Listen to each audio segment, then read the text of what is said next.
ఓ బ్రాహ్మణోత్తమా, నాపై ఇంతటి వాత్సల్యాన్ని చూపిస్తూ నన్ను హెచ్చరిస్తున్న మీరెవరో నాకు తెలియదు, కాని నన్ను క్షమించండి. ఎవరు ఏమడిగిరా దానం చేస్తానని నేను ఆ సూర్యభగవానుడి సాక్షిగా ప్రతిజ్ఞ చేశాను.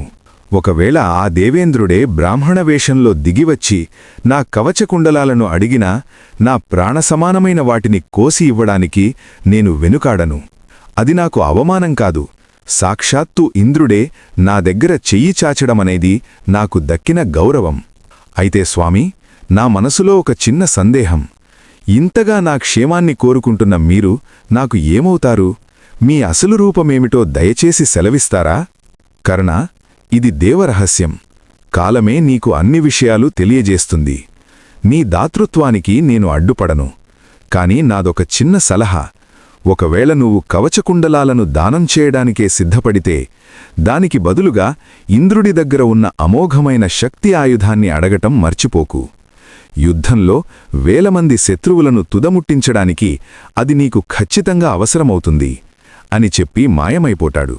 వెంటనే కర్ణుడు నిద్రలేస్తాడు.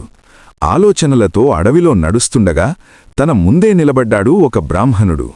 కాని ఆ చూపులో ఏదో దేవరహస్యం మెరుస్తోంది. ఆ తరువాత ఏం జరగబోతోంది అనేది తరువాత భాగంలో చూద్దాం.